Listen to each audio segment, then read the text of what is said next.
I'm Daniel Benjamin, and I am the president of the American Academy. And I'm delighted to welcome our in-person guests and our online guests to this event tonight.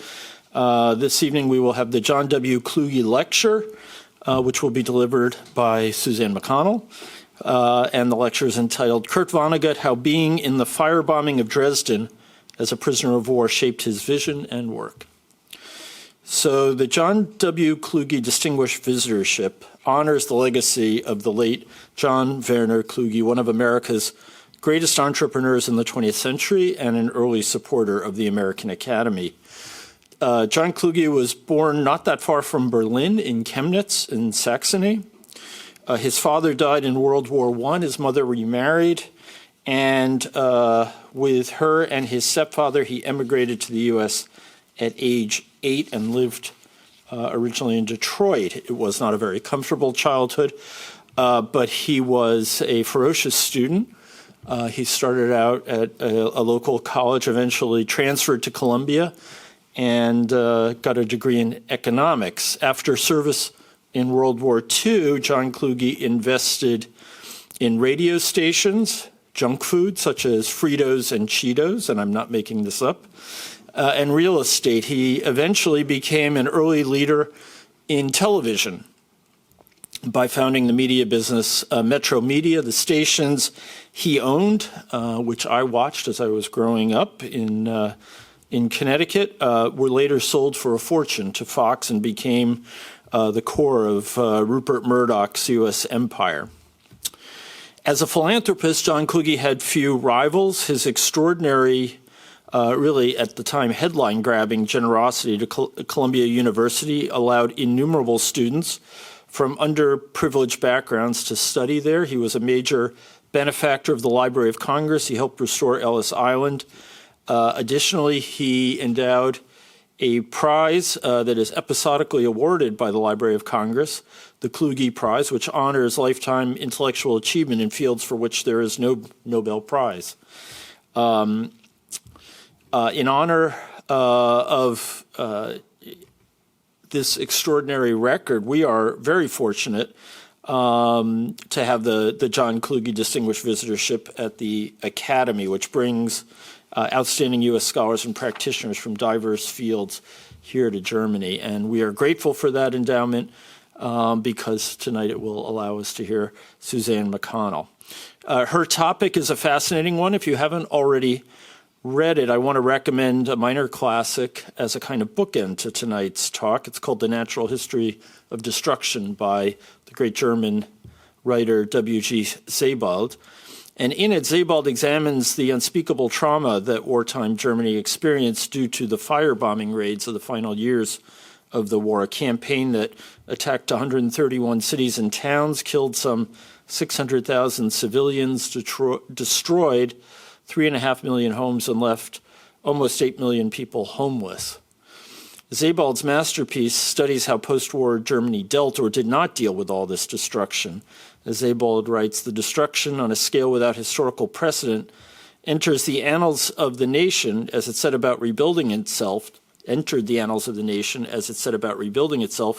only in the form of vague generalizations. He added, it has been largely obliterated from the retrospective understanding of those affected, and it never played any appreciable part in the discussion of the internal constitution of our country. This act of repression, of psychological repression, if that is what we should call it, took place because, as Sebald explains, the destruction took place on the same canvas, if you will, as the Holocaust and other Nazi crimes. Sebald points to a few writers who spoke of the experience, including Heinrich Böll, but the later Nobel Prize winner was one of very few. More accounts actually were published by visitors to Germany right after the end of the hostilities. How fascinating it is then to think that the most prominent novel to deal with the bombing of Dresden, itself the most famous of the fire bombings because it was the most gratuitous, was written by an American prisoner of war there named Kurt Vonnegut. His book, as we all know, was Slaughterhouse-Five, and it made his career. Well, Suzanne McConnell, who's going to speak to us about this tonight, is a writer. former student and a lifelong friend of Kurt Vonnegut's at the Iowa Writers' Workshop, which is also, I believe, very well represented tonight by our fellow Samantha Chang.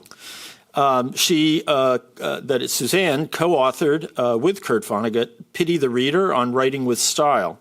And so she is particularly well positioned to speak in depth about Kurt Vonnegut and his work. Most of her career was devoted to teaching literature at Hunter College, where she was on the faculty for 30 years, and she now lives in New York City and, enviably, Wellfleet, Massachusetts. She has performed many other services to literature. She has been nominated and won many prizes. Her stories, essays, and poems have appeared in a multitude of publications. She has been granted residencies at the U Cross Foundation. Am I saying that correctly? The Dorland Mountain Arts Colony, the Villa Montalvo Center for the Arts. And tonight, we are really glad that she is the John W. Kluge Distinguished Visitor at the American Academy in Berlin. So, Suzanne, the podium is yours.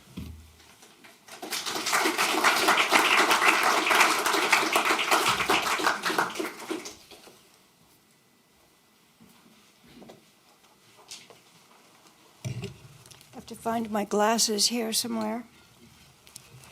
And my notes. And my book. Ooh. Thank you very much for that wonderful introduction, including Zabal. That was a terrific introduction. Thank you to the Academy, to Daniel Benjamin, to Barrett Ebert, to Isabel Pizarski, and to Jessica Beal for being so supportive all the way through this process. I really appreciate it, both Gary and I do. So every time I've tried to figure out how to corral this speech, something new has come up. So recently, 2 days ago, I got an email from the Kurt Vonnegut Museum and Library trying to get me in touch with a German man here who, it turns out, is also interested in spreading the word about Vonnegut here. So he sent his number, and I talked to him yesterday, and I asked him how he learned anything about Vonnegut, and he said, on YouTube, which was really fun to hear. But I thought about it, and I thought this is a similar way that I actually was introduced to Vonnegut as somebody who's standing up in front of a room teaching. So I suggest that if you want to find out what he was like, that you go to YouTube and look up Vonnegut and the Shape of Stories, and you will be very entertained, and you will see what he was like, although he gave that lecture, you know, when he was much older than when he was my teacher, of course. So I'm going to start out by telling you my personal experience of him at the workshop. I walked into class. There were two kinds of classes at the Iowa Writers' Workshop. One was called Form of Fiction, and it was, at that time, during that semester, team taught by 3 writers. And the whole purpose of it was to teach literature or show literature or experience literature as a writer rather than as an analyzing reader. And the other class is the workshop itself, which meant that you presented stories and to your peers with the teacher guiding you, and you criticized and responded to them and hopefully learned from that. So this was a form of fiction class. It was my first class. And I walked in, and there were 3 teachers, Nelson Algren, Vance Borgelli, and this tall, thin man who later described himself as a man shaped like a banana because he was slightly curved and very tall. And he was smoking a cigarette in a cigarette holder. And he, you know, he looked like he was acting, like he was holding a pose. And he was hilarious. He looked hilarious. So I was immediately drawn to him from that moment. And at the end of his life, the very end of his life, he was on the Jon Stewart, The Daily Show, which was an interview show in Comedy Central that became very important, actually, for political reasons, because Jon Stewart was so clearly on the left, and he was funny, and his wit had to do with politics, similar. So Vonnegut came on, and Jon Stewart told him that, like many other teenagers, Vonnegut had saved his life when he was a teenager. I'll talk a little bit about that more later. But so Kurt told a story. He said he was going to sue the tobacco companies for false advertising. And Stewart said, why? And he said, because they've been promising to kill me for years now, and I'm 84, and I'm still here. So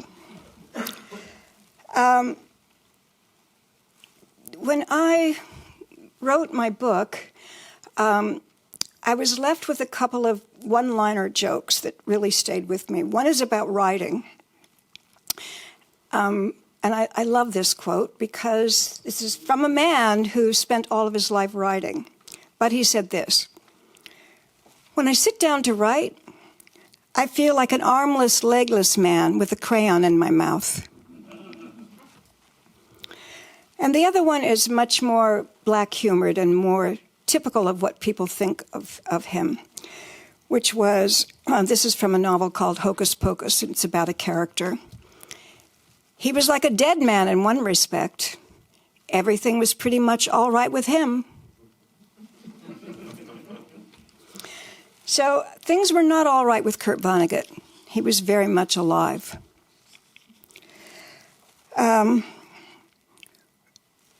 As a student, you know, I'm sure this is still true at Iowa. It's always true among students. You find out about your teachers through talking to other students. And my first exposure to him was just through the form of fiction class, not the workshop yet. But students there sort of gravitated eventually to the teacher who was close to their own sensibility. And some of those teachers were really varied. Kurt's best friend there was Jose Donoso, a Chilean writer, completely different kind of writer than Vonnegut, and attracted very different kinds of students. So what we did know about him, nobody knew who he was. He wasn't famous. He wasn't known at all. He was just Kurt. Nobody read him even. So we did find out that he'd written science fiction. He had supported himself and his family, his considerable family, for years by writing short stories for magazines. In the 1950s, you could do that. They paid money. They needed writers. He said later that he learned how to write by trying to write for them because editors needed short stories, and they would edit you and send it back, and he learned how to write that way. The other thing we learned was that he had no college degree or background in literature. I was very attracted to that because I had no background in literature myself. I had written one story.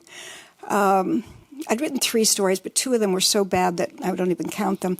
But I got into Iowa on the basis of one story, which now you could never, I don't think I could ever do that now.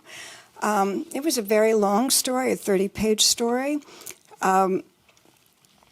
And I had written it the last semester of my senior year in college and switched my entire life as a result of that story. That's sort of a long story, but I guess I'll skip it for now.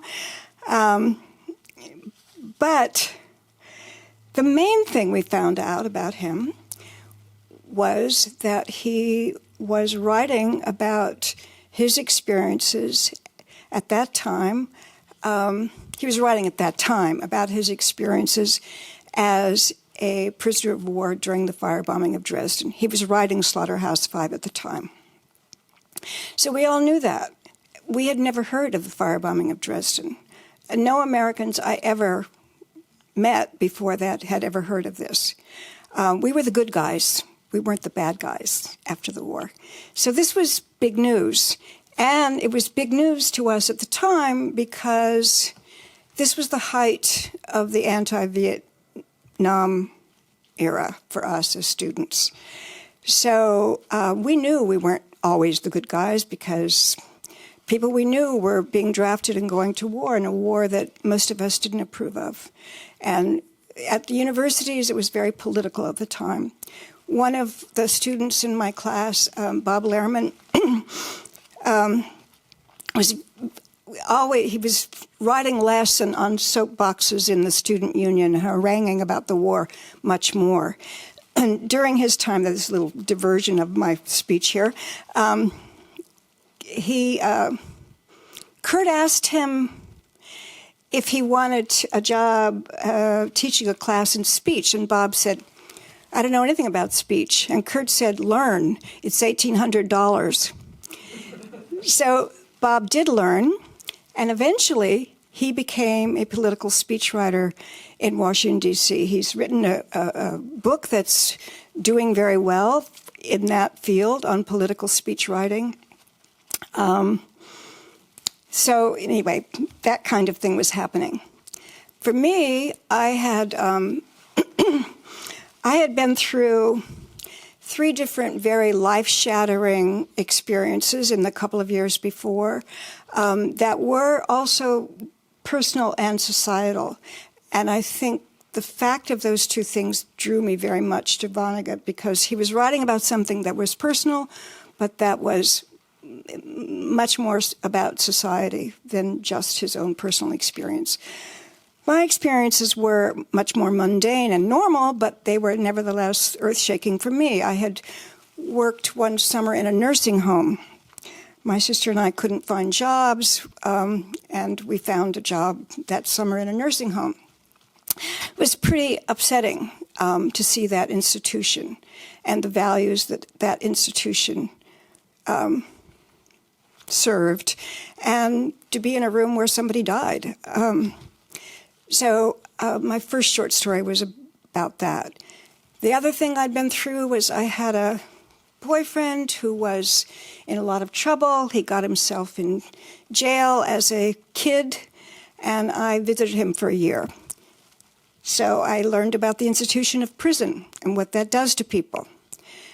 And the other thing was my parents moved from California to Arkansas in 1963. Arkansas was the site of where the beginning of the civil rights movement really went kaboom. In 1957 at Central High School. And it was, I had never been around institutionalized racism before. And because I was in sociology, I got more involved in it. And eventually I marched in Selma, blah, blah, blah. So I was coming there with these 3 large things on my heart, and I was sort of stunned. And here was Kurt Vonnegut over there writing about Slaughterhouse-Five.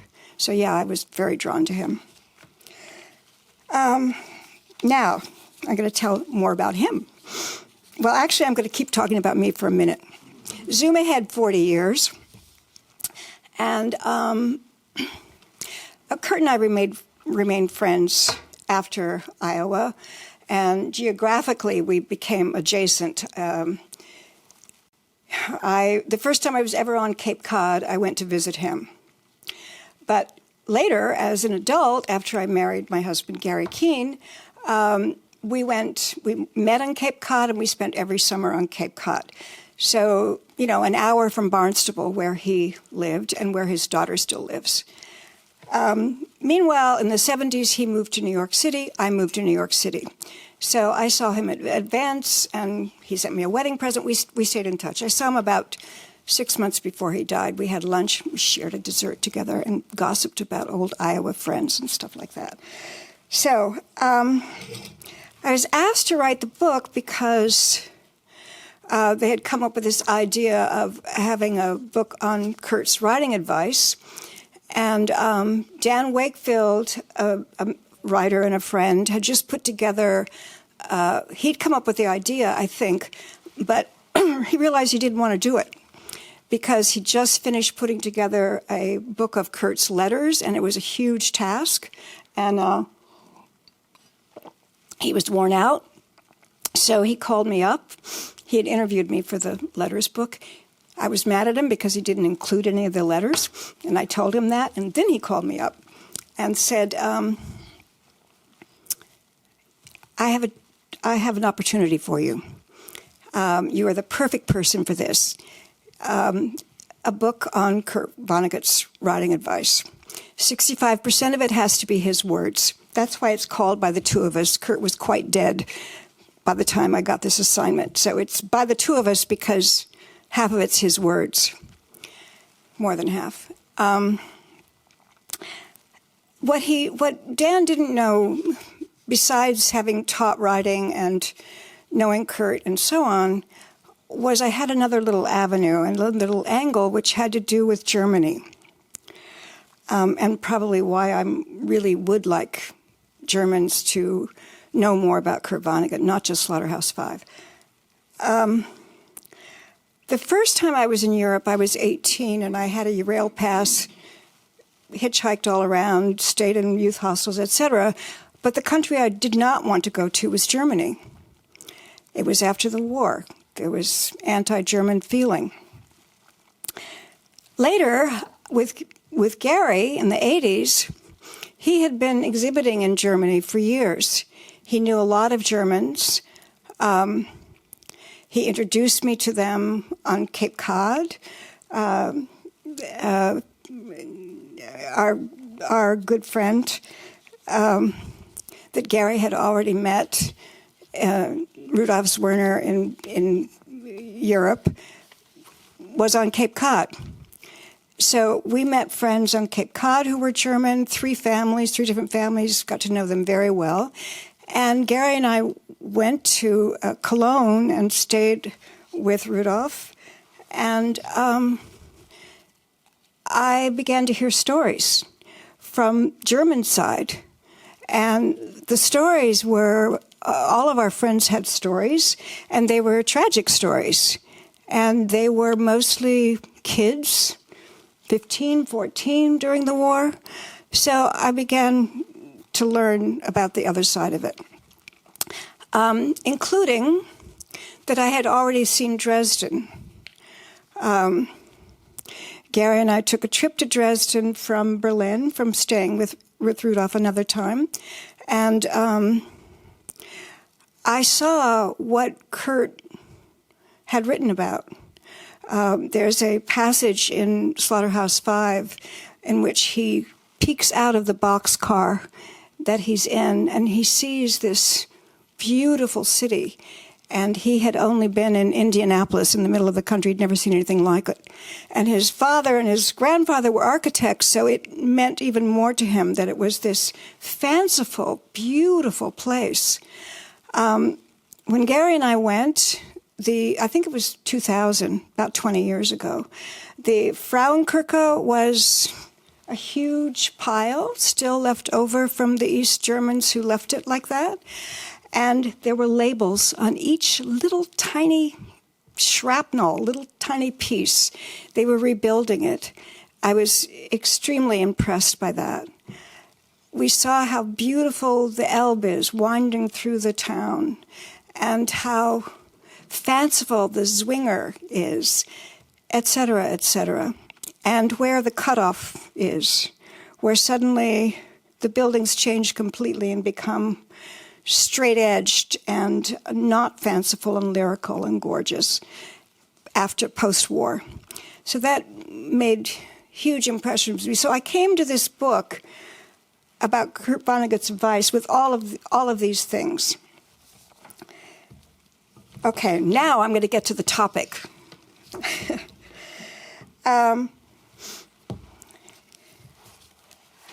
The first third of my book is based on his struggle to write Slaughterhouse-Five.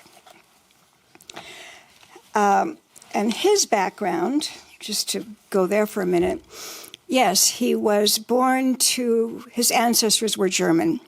His great-grandparents came to the United States not because they were desperate, but because they were free thinkers. It was some group, very liberal, politically involved people. And they came for land, and because they loved the Constitution, they loved the idea of democracy. So Kurt grew up with a real sense of citizenship and of wanting America to do well. And he was very involved in thinking of citizenship. His mother was once married to a German count. His grandfather on that side had a brewery. When I went to visit Indianapolis, the head of the Kurt Vonnegut Museum and Library arranged for me to see the house that he grew up in, and I couldn't believe how German it was. His grandfather built a building in Indianapolis, a public building that still is a public building, that was called the Deutschhaus. Then it was changed around First World War to the Athenaeum, and still is the Athenaeum, and it's still used as a very public place for events and so on. And it's completely like walking into a German-designed building. So, yes, he had all that. So the irony of him being an American soldier with this background was acute. I'm going to read a letter that he wrote home. That was first reprinted, his son, Mark Vonnegut, reprinted it in a book called Armageddon in Retrospect, and he gave me permission to reprint it in my book. If you have read Slaughterhouse-Five, I want you to listen to something that happens here, but I'll go over it again, because there's a stylistic thing that happens. This is in my chapter that's advice for everyone on writing anything, and his first piece of advice is write about something you care about, which sounds like the most obvious advice, right?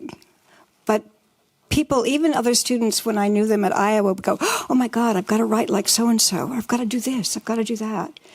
So write about what you care about. And the second part of his sentence is, and what you in your heart feel others should care about. I think it's a profound piece of writing advice, and very hard won. So this is in that chapter. I'm not going to read the whole letter. I'm going to read the beginnings and the ends of the paragraph so that you get the point I'm trying to get across to you. It starts out, dear people. They have only been informed that he's missing in action, and he knows that they don't know where he's been for months and months. I've been a prisoner of war since December 19th, 1944. He was in the Battle of the Bulge. He was there for a month when he was arrested. Everybody around, they were losing. They were losing the battle. They had to give up. I was one of the few who weren't wounded, he ends the paragraph. For that much, thank God. Next paragraph. We were marched without food, water, or sleep to Limburg, a distance of about 60 miles, I think, where we were loaded and locked up, 60 men to each small, unventilated, unheated boxcar. He goes on and describes what those boxcars are like, which I won't do here. On Christmas Eve, the British Royal Air Force bombed our unmarked train. They killed about 150 of us. We got a little water Christmas Day and moved on across to Mulberg, south of Berlin, where they were herded into hot showers for delousing. Many men died from shock in the showers after 10 days of starvation, thirst, and exposure, but I didn't. Then they were shipped to Dresden to a work camp on how the numbers change as the time goes on. But for him, he thought it was 250,000 people, but not me. After that, we were put to work carrying corpses from air raid shelters. He goes on and describes that. Then they were evacuated on foot, and it's not clear in the letter exactly where they were evacuated to. There we remained until the war ended. Our guards deserted us. On that happy day, the Russians were intent on mopping up isolated outlaw resistance. Their planes bombed us, killing 14, but not me. Then it ends with 8 of us stole a team and a wagon. We traveled and looted our way, living like kings, and the Russians picked them up in Dresden and took them to a Red Cross center. So, just to go back over this for 1 second. He's in a boxcar, imprisoned by the Germans. They are bombed by the British, then bombed by the Americans and British in Dresden, and then bombed again by the Russians.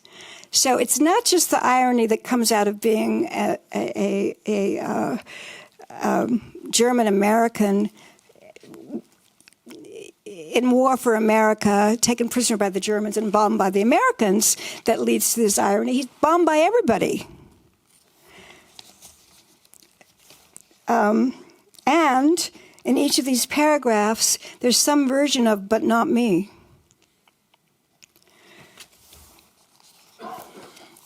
Okay, zip ahead. 23 years, that's how long it takes him to write Slaughterhouse-Five. In Slaughterhouse-Five, it's just shocking to have read this letter if you've read Slaughterhouse-Five, because there's a repeating phrase in Slaughterhouse-Five: so it goes, so it goes, so it goes. This is a phrase of a survivor, with a lot of survivor guilt, it sounds like to me. Although that's extrapolating. I'm putting that on it.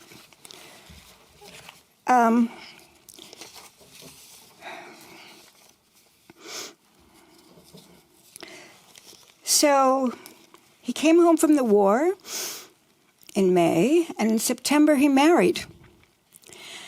And only recently, his 3 children have published 3 different books about him. I think it's marvelous that they've done this, because they're all very different books.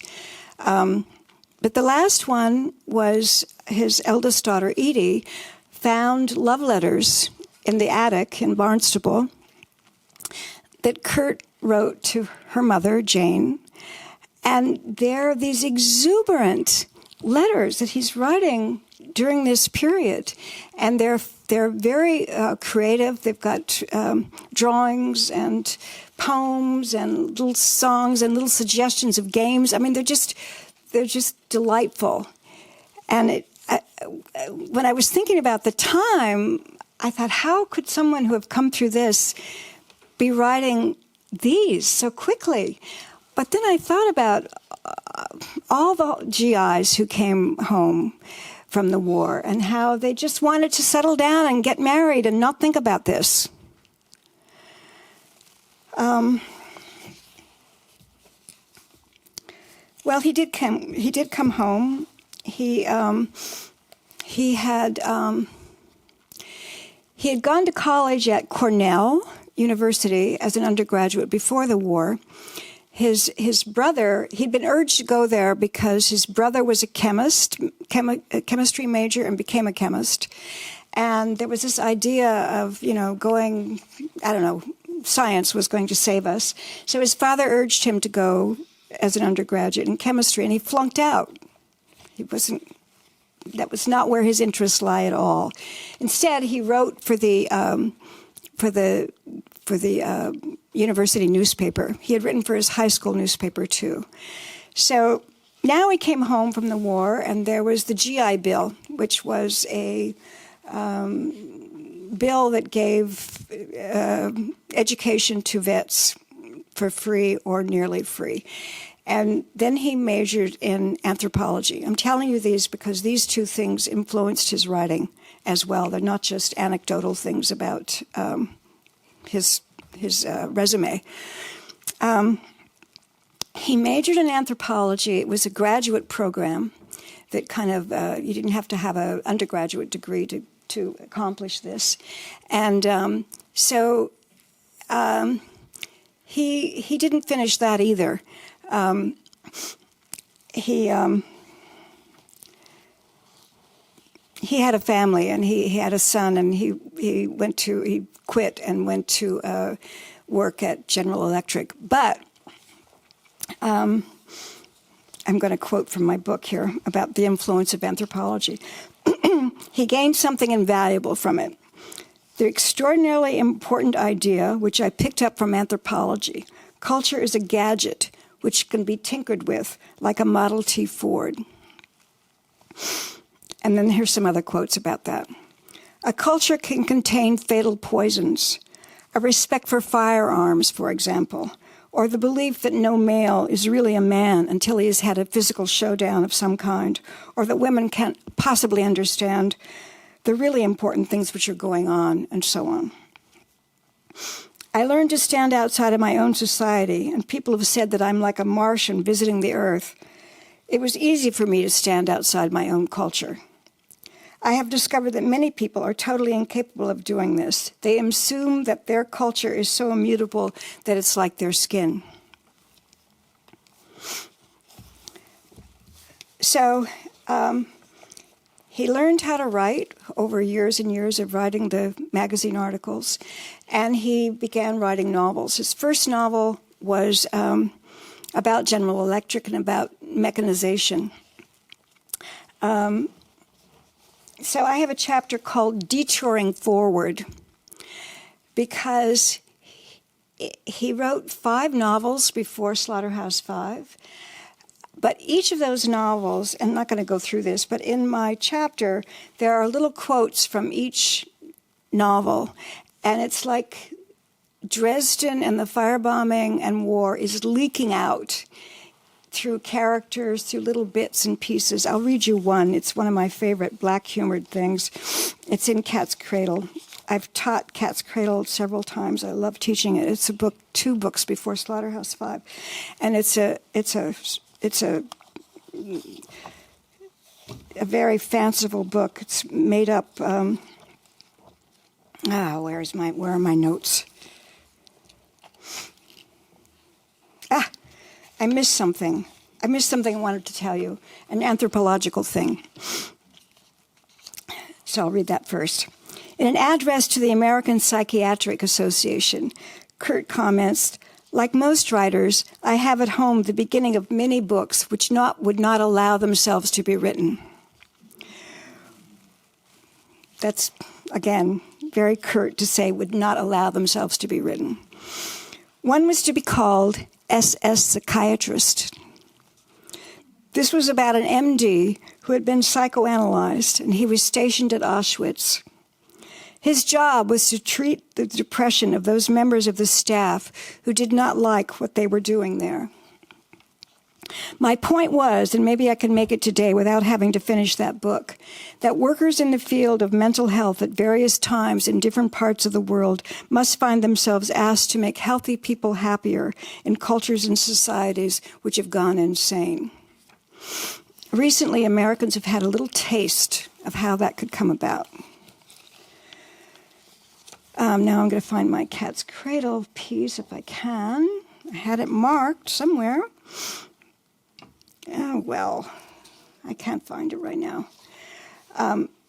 But I will read you something else that is something else I skipped, which was how in class we kept hearing little bits and pieces about Slaughterhouse-Five or about Dresden. So at the workshop, he sometimes tried out jokes on us.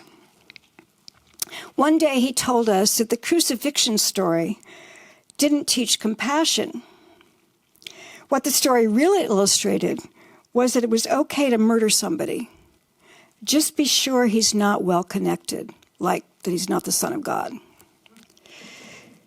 He laughed until he wheezed when he told us. He had a marvelous laugh. He really had extremely rare sense of humor. In a revised, more moral story, he said, a nobody would be crucified. Just before he died, God would adopt him. That story would teach that anybody could be the Son of God. And there this story is in Chapter 5 of Slaughterhouse-Five, over about 3 pages, told much more in depth than I'm telling it to you. One time in class, we were complaining about Iowa. Iowa is rolling hills, cornfields, it's countryside. I grew up in a very dramatic landscape. I was probably the one complaining, oh, where's the hills, where are the mountains, where's the water? And he said, in this very understated way he had, people have wars over flat fields like this. One time he made the point that diet drinks had just come out. Diet Cokes and Diet blah, blah, blah. And one day he said in class, isn't it amazing? They're bottling stuff that has absolutely no nutrition whatsoever and selling it. And you're sitting there realizing this is a man who starved. So little things like that. This is one of his favorite cartoons. One of my favorite cartoons shows a couple of guys chained to an 18-foot cell wall, hung by their wrists, and their ankles are chained too. Above them is a tiny, tiny barred window that a mouse couldn't crawl through. And one of the guys is saying to the other, now here's my plan. It goes against the American storytelling grain to have someone in a situation he can't get out of, but I think this is very usual in life. And it strikes me as gruesome and comical that in our culture we have an expectation that a man can always solve his problems.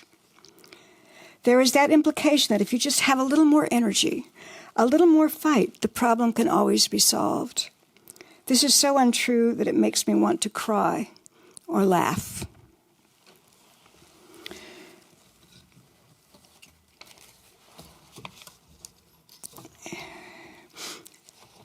The next chapter after detouring ahead is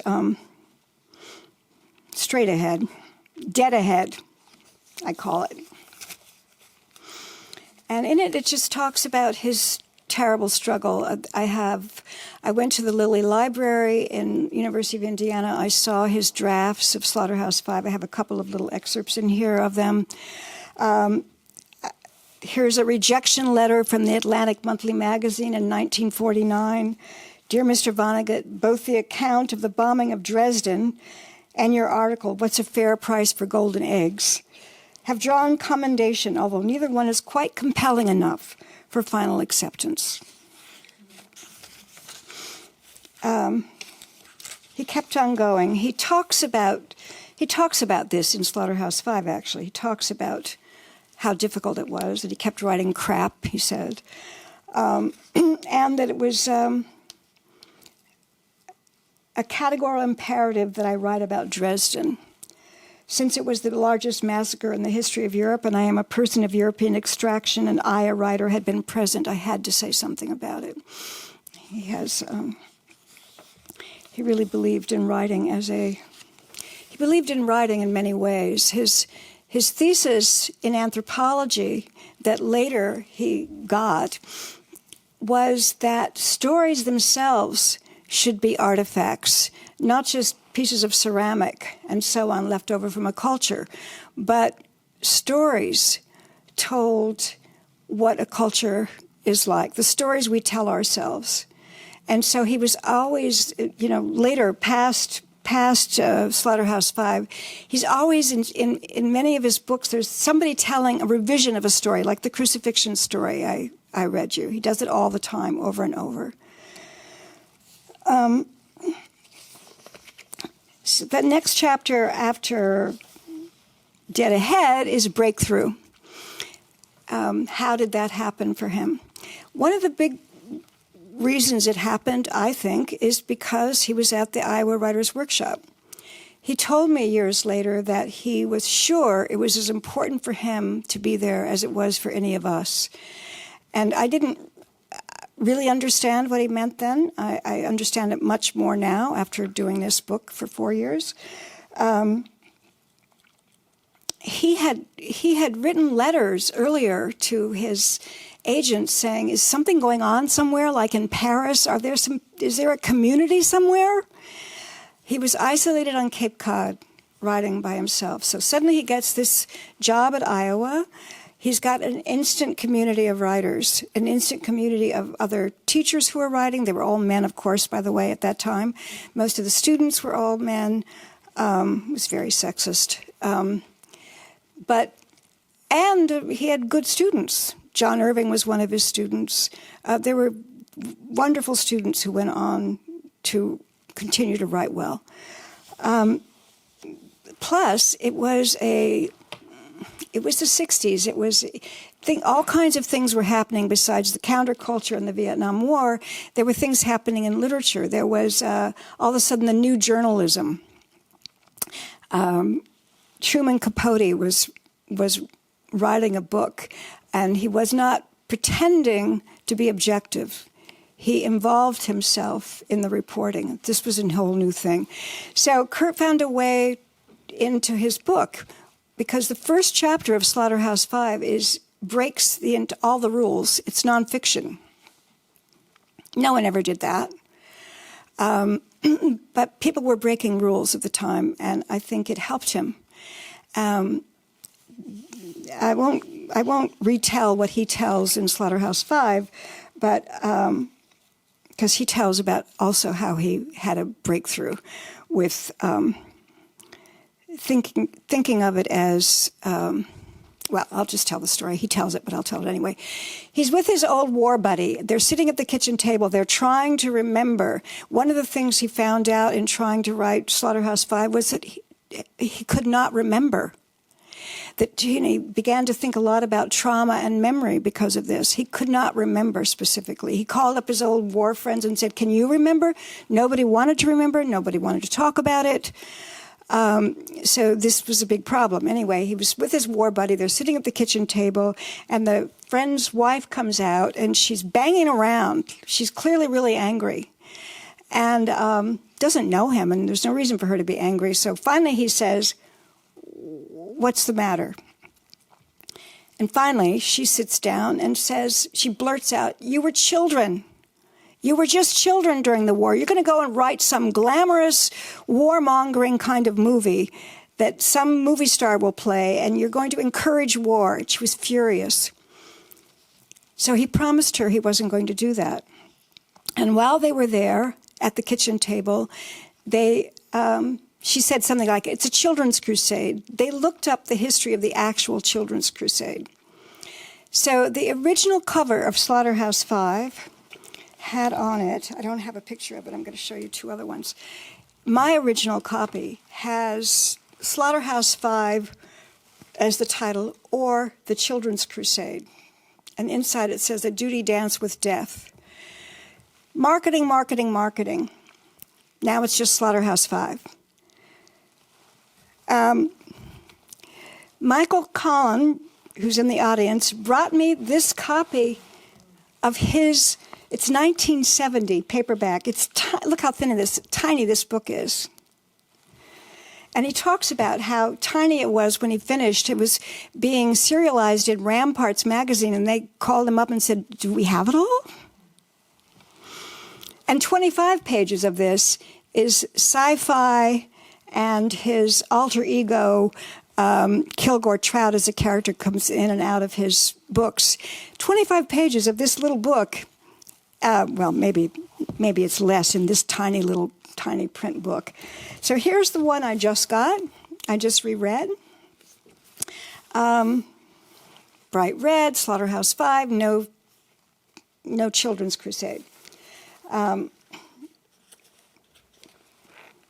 But one quote I wanted to read. A friend of ours who teaches at Berkeley, teaches Russian literature at Berkeley, told me in an email that I was reading War and Peace for the first time, and he told me that he starts War and Peace, teaching War and Peace in his classes with this quote from Slaughterhouse-Five. There are almost no characters in this story and almost no dramatic confrontations because most of the people in it are so sick and so much the listless playthings of enormous forces. One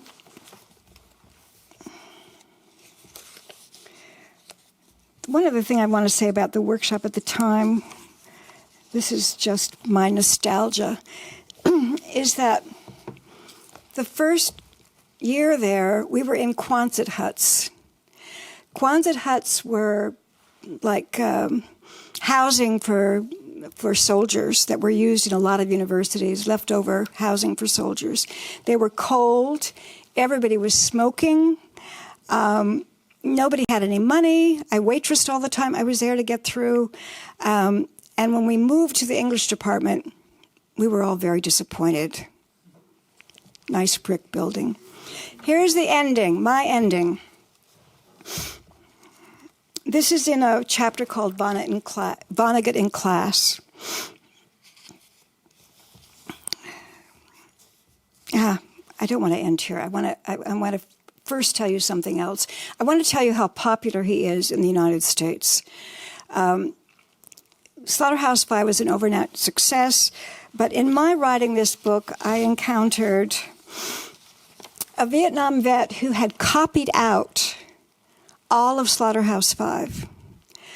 I encountered people who had tattoos of "so it goes" or "everything was beautiful and nothing hurt," these phrases from Slaughterhouse-Five. 3 people sent me a cup with Vonnegut on the cover. Gary gave me a candle.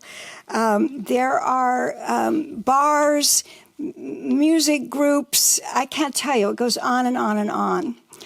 Plus, there is the Kurt Vonnegut Library and Museum. They have a newsletter called VonnegutLibrary.org. I think you can find it by Googling around. And they give workshops. They sponsor all kinds of things based out of his sensibility. His 3 children, the other book that came out was, Kurt always doodled in class. He was always busy drawing. And so later in his life, he did draw. And his middle daughter, Nanette Vonnegut, put together a book of his drawings. So those 3. Then there's a wonderful book called The Brothers Vonnegut, which is about the 2 brothers. It's a fascinating, very well-written book by Ginger Strand. A book just came out called The Writer's Crusade, particularly about Slaughterhouse-Five. There's going to be a book coming out by someone who's talking about Vonnegut in Russia, because he's very popular in Russia. Then there's going to be one on Vonnegut and the environment. It goes on and on. So now I'm going to conclude.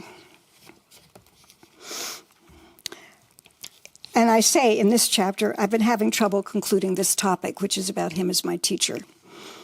Kurt Vonnegut taught me about so much more than writing.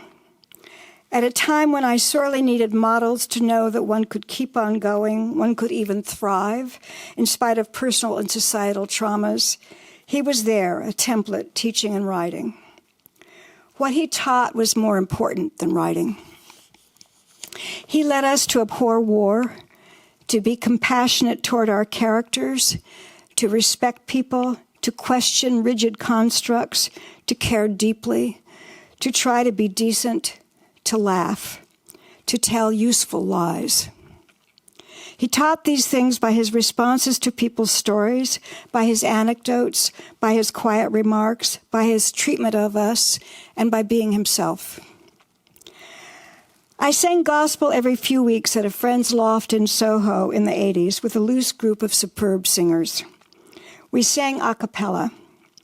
We riffed and harmonized. One night, someone suggested that one person hold a single note while the others keep harmonizing. It seemed like a boring, static part to take, so I didn't volunteer. But when my turn came, I discovered that holding one note while all other voices were moving up and down and around not only took a fierce focus, but felt physical, as though I were a ridgepole holding up the rest of a swaying tent, threatening to pull to one side and then the other.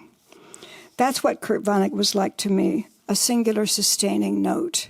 And I think he is for many, many other Americans who've read him. So I hope that German publishers will publish more of his books. It seems that there's only Slaughterhouse-Five right now. And I want my book translated into German. And I hope this turns you on a little bit to him if you aren't already. Thank you very much. People who are here live are welcome to ask questions. People who are watching by Zoom are also welcome to ask questions, but they should do it not by raising their hand, but by putting a question in the Q&A box on the Zoom. Well, thank you so much for that. Thank you. It was delightful. You know, I was really glad you started off with that Jon Stewart quote, because I think that for most of us who were growing up, certainly in the 60s and 70s, Kurt Vonnegut really created the idiom for most of us. There was, maybe sarcasm isn't exactly the right word, but there was a snappiness to it, a snarkiness to it. Our parents all hated it. But it was absolutely an essential part of the culture. I mean, I think, you know, could you have had Saturday Night Live without Kurt Vonnegut or something, with a certain amount of absurdity, whimsy, and absolutely coruscating irony. You know, that it was just such a big part of the ecosphere in those days. And I think that in some ways he's due for a reevaluation. After writers pass away, their reputations rise and fall, and people may still read them in large numbers, but somehow they move out of sight for a while. And I have a feeling he's due for a reevaluation. But you, having had this relationship, I mean, I get the impression that you feel that there still is a huge core of Vonnegut. Huge, yeah. I mean, that's really something. It's just because you're older. Yeah. Now I resent it when I have snarky young people talking to me. But just for our German audience, I mean, when I was in high school, I think I and all my friends had read every single book he had written up to that point. It was absolutely the thing you had to read. And of course, we all would say, "Yeah," and so it goes. You know, it was like a key part of the lexicon. So you knew him, I guess, from before he was a celebrity writer till after. Yes, I was. So maybe you want to talk about that. Yeah, I was having a fantasy the other day of writing a science fiction story myself about celebrity, because Kurt's actually the only person I've known who was not famous and then became famous. He sort of became a little bit famous right in front of our eyes. And I remember the second semester, everyone was like, he wasn't exactly just Kurt anymore. He was something else. And my fantasy of the science fiction story was about having characters who became celebrities surrounded in sort of fluorescent light, so bright that you couldn't see the person anymore.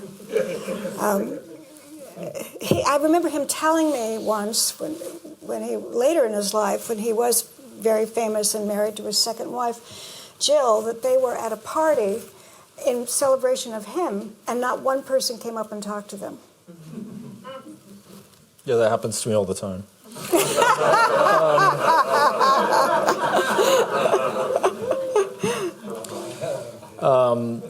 But that was a good one. Well, thank you. I practiced that.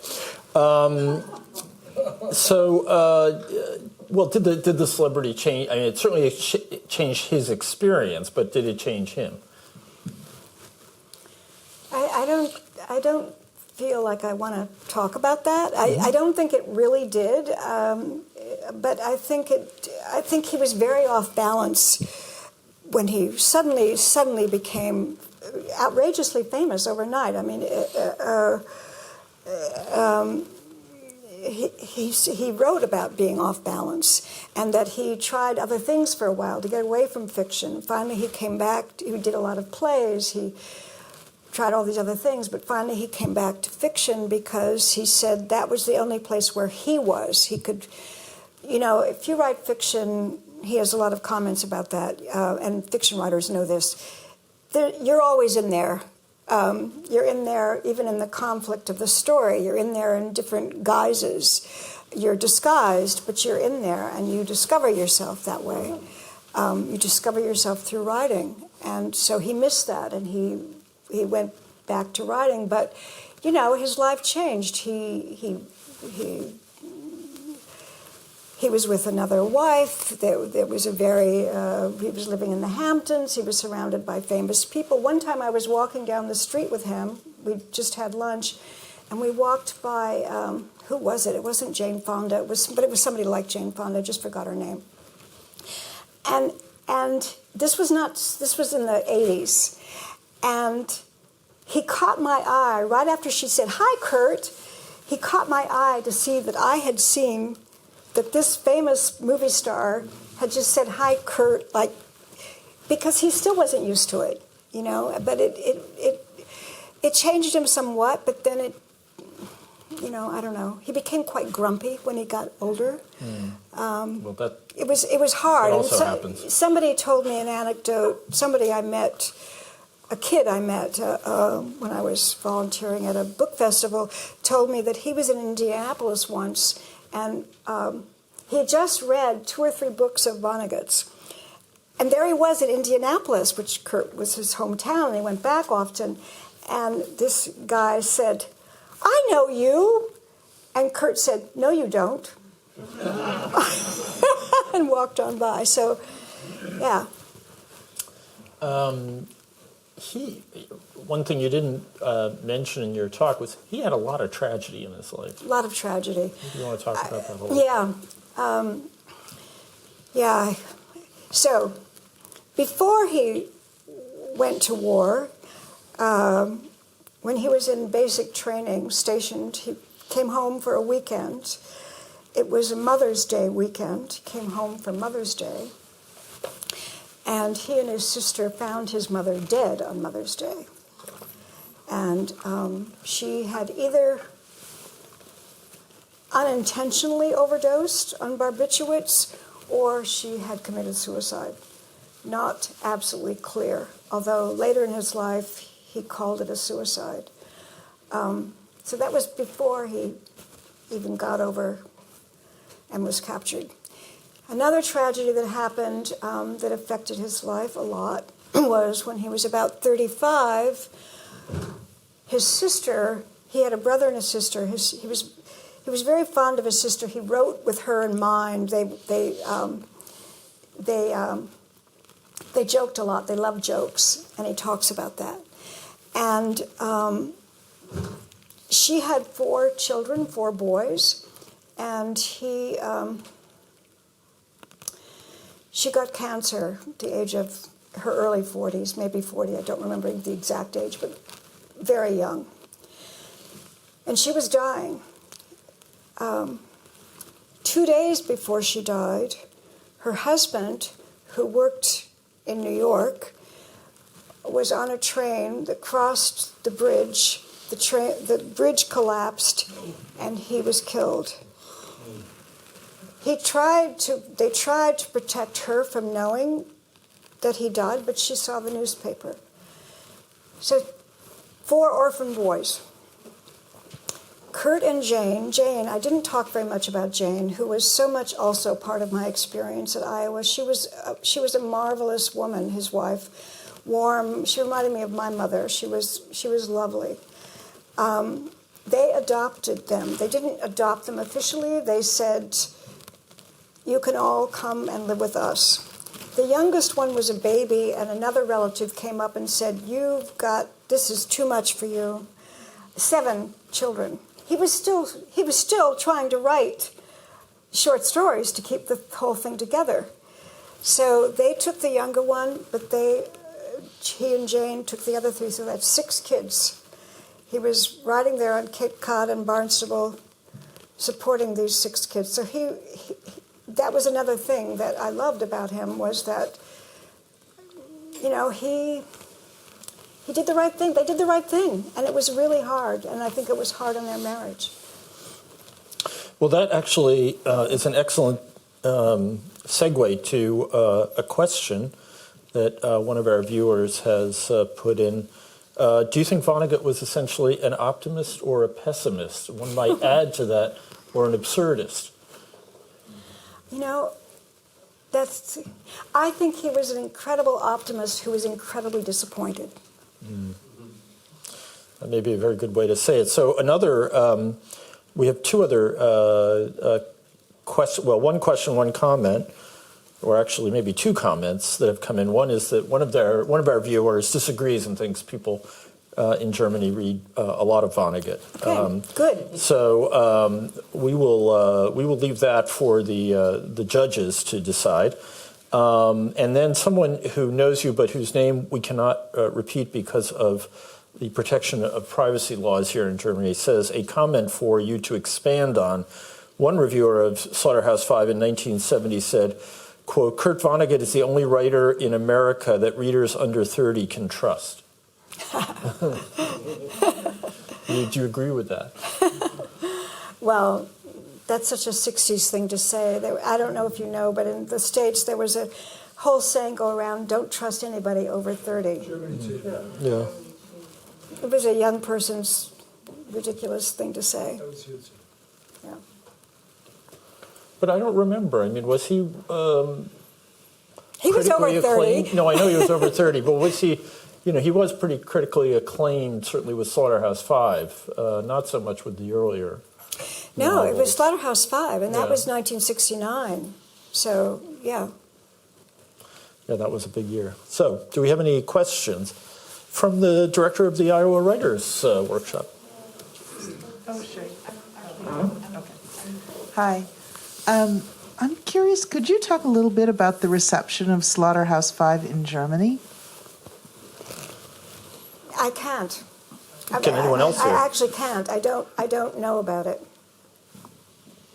I don't know enough about it to talk about it intelligently. Maybe somebody else here can.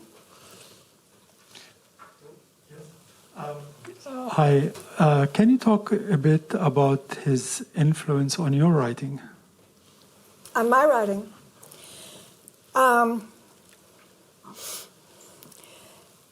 the influence on my writing, actually, I will come back to the other question too because I do have some thoughts about it. The influence on my writing was not stylistically imitating him, but it's actually taken me. It took me I didn't know it at the time, but I started a novel. I had no business starting a novel, but I started a novel when I was a student at Iowa, and it would take me longer than it took him to finish that novel. And only now, I once had an agent for it. It went around, got rejected. I just got another agent for it. I'm absolutely certain it's going to come out now. So his sustaining meant everything to me. And his encouragement, I would send him things sometimes and he would send me back encouraging things. But I guess also his sense of humor affected me. I have some very odd, very short, sometimes I've written sort of like him, very, very short pieces. Not generally in longer pieces. But I want to go back to your question. I had this idea. It comes out of your quoting, I just forgot his name. Sebald. Yeah, Sebald.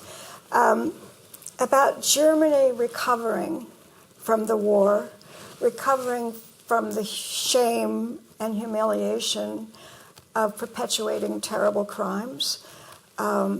Or even being a German citizen, even if you didn't do it, and the stain of that, how long it took Sebald to write about it, the point you were making. And Slaughterhouse-Five came out in 1969, quite a long time ago. And I think that it took longer than that for Germans to be able to embrace their own pain. A German friend of mine was telling me about a woman in Berlin. Yes. And how the diaries of the woman in Berlin and the raping and looting and horrifying stuff that happened from the Russians, and how she couldn't get that published in 1959. So I feel like one of the journey of Kurt to write about it, although he could do it in 1969, is also parallels Germany's journey. I mean, it's very impressive to come here and to see last night we passed one of those things in the street. We were in Charlottenburg at a friend's house for dinner, and we passed those little plaques. There's Stumbling stones. Yes, it's so heartbreaking. Or when we've stayed with Rudolph and Dorothea, there's a Gleis 17. It's just all over. Yesterday we were downtown walking along, and we came across that beautiful. I think it's incredible. The monument, the stones. I can't remember what you called it either. Rudolph, you took us there the first time. The stones representing all the Jewish people who died, and it reminds me of Maya Lin's. It reminds me very much of Maya Lin's monument in the Vietnam War. It's simple, it's eloquent, it's stone, and it speaks. So I don't know. This is just my theory. My other theory about Vonnegut is that is his style. He's such an odd writer. He's not a realistic writer, and maybe there's something about that also has prevented publishers from bringing him more thoroughly here. I'm open to questions and speculation because I'm not a scholar and I'm not a German, so. Wait for the mic, please. Sure. Oh, thank you. Okay. I think this is a related question. I'm wondering if you think that Vonnegut would have had a different message for Germans than for Americans and people in other countries, or to put it a different way, would he want Germans to read Slaughterhouse-Five and his other books in a different way than, let's say, Americans would? No, I don't think he would. I don't think those books are about Germany. They're about war.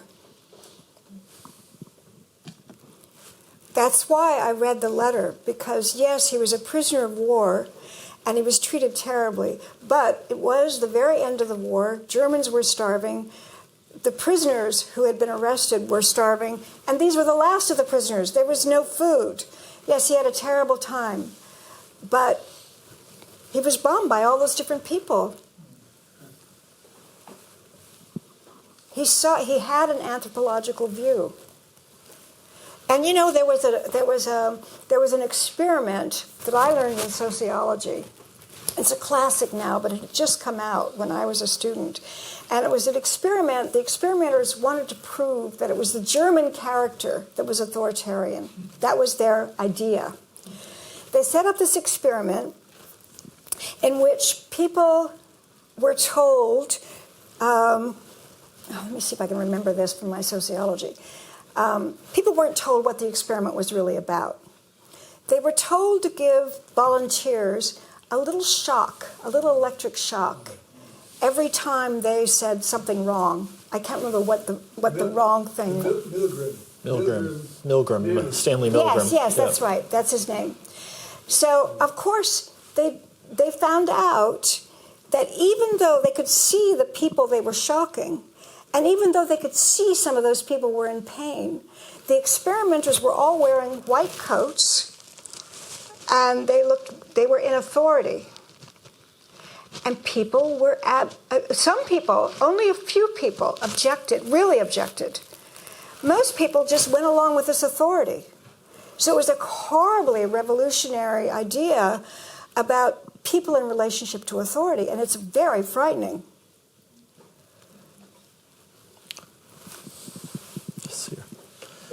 Peter Schneider. Sorry. 1 second. I was 4 years old when the bombing of Dresden happened. and I was 10 kilometers away. My mother, 2 or 3 days after the bombing, went through the total destruction of Dresden. She wanted to see a doctor whom she never met. And she gave an enormous, detailed account of what she saw. She never spoke about it. I found this letter later on. I've included it I've written a book on my mother. Because I absolutely wanted to include this letter about Dresden. And I want to add here just a little reflection. My mother died early on after the war, but also my father, who got this letter, never spoke about it. And we, the 68ers, were always accusing our parents. Why didn't you tell about the war? Why did you always hide what you had lived through and so forth? I'm older myself now, and I would say, as you said before, the normal reaction after all this horror was just not to talk about it. And then later on, you have to talk about it. And when this happens, you cannot You can't predict. Yeah. I want to speak to that for a moment because part of what I wanted to, there's so much I wanted to say, I couldn't say everything. But while I was writing a certain chapter, I happened to meet someone like you.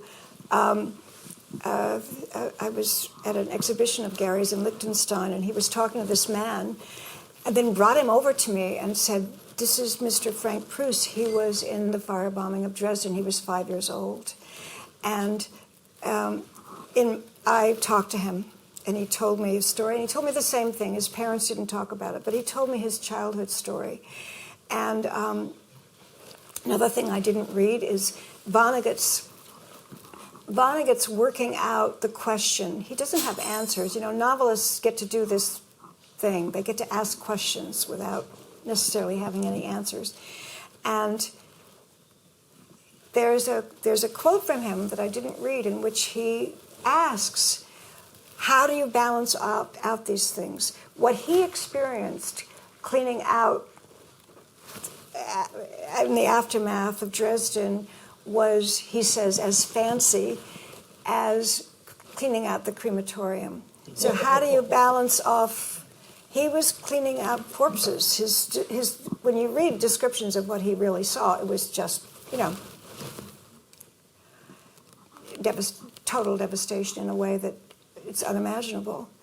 But again, it's that thing of not talking and why not talking. So there's a lot of quotes from him about it. And I was so interested in this man saying the same thing. His parents never talked about it.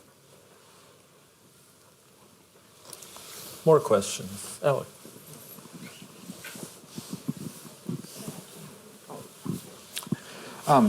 I was just curious if you know if he was influenced much by the great German writers who were writing about the later years of the war, the early post-war years. You know, and had already published before he finally published Slaughterhouse-Five. So Burl and Grass and that incredible story about the rats, the Wolfgang Borchert story about, you know, the rats sleep at night, and just all those really dark, quite sort of Vonnegut-esque stuff. And if he ever talked about that, I don't know the answer to that. I know that I have a quote from him about Heinrich Boll. Writing about German soldiers and how many of the stories are about them going and returning, but nothing in the middle, as a way of talking about the same thing we're talking about. But I don't really know. When I was a student, and when he went to Dresden to research Slaughterhouse-Five, he was reading Celine and Theodore Roethke, this American poet. Which has, he quotes this in Slaughterhouse-Five, "I wake to sleep and take my waking slow." It's a wonderful poem. But I don't know the answer. I would be very interested to find out. I'm not sure how I could find out, but maybe I could find out. Other questions? Yes. Hello, thank you. It's really been so fascinating hearing you talk this evening. I think especially because it feels quite an honour to hear from someone who's had the privilege of being one of Vonnegut's students, which the majority of people haven't had the chance to be, although it's very clear he was an amazing teacher and was very generous with sharing his advice and his wisdom. I mean, I also show my students that YouTube clip for the Shapes of Stories all the time because it's wonderful. And I wondered for you, you said that you first encountered him as a teacher, having never read any of his work, and of course then later came on to read his work and clearly know it very well now. And I wondered whether now, in retrospect, when you look back on your experience of having known Vonnegut and his work, whether you value him more personally as a teacher or a writer. I am so sorry, but I just couldn't understand what you were saying. Can somebody repeat what your remarks and your question? I'm sorry. The question was whether... Partly my hearing and partly the masks and partly your accent. Should I do it? The question was whether you appreciate Kurt Vonnegut more as a teacher or as a writer. You know, I adored him as a person and as a teacher. So, although I have to say, as a student, I was getting to know him through reading his books, too. I immediately read Cat's Cradle and Mother Night. I can't say that I preferred one or the other, but when I've taught the best classes I've ever taught were teaching Cat's Cradle because it's a made-up religion. And I divided my students into little groups and had them make up a religion, and they had so much fun. There are laws, there are rules, there's punishments, there's a certain kind of God. They could make up any kind of God they want. It was hilarious and very instructive. Mother Night, the novel, it's a novel not just before, is a heartbreaking novel, and the beginning of it is, I think there are 4 guards. So the protagonist is he's a double agent. He's a playwright. He's an American playwright who's been asked to be a spy for the Americans through Nazi propaganda, through being a Nazi propagandist. So his job, his job is as a radio, he's spewing out this Nazi horrifying stuff, but through doing that, he's giving messages to the Americans. So in that book all the way through, the question is, what's of value here? Is right and wrong, which evil is weighing out, which good is weighing out? And at the beginning of the book, he's in a prison in Israel, and there are 4 chapters of guards, and each guard has a different response from the Holocaust. And it's heartbreaking. So I love those books. Both things. Well parried. Yes, okay. Any final questions? I think we're coming to the end of our time. If anyone has that perfect question, this is the time to ask it. And if not, then I will just say once again thank you so much to Suzanne McConnell for a really delightful presentation about a fascinating writer and one who I think is going to be with us in many ways for a long, long time. And let me just add that tomorrow we have another event. We will be hearing from Professor Howard Coe. I've got to make sure I mention the right Coe, because there are so many of them running around.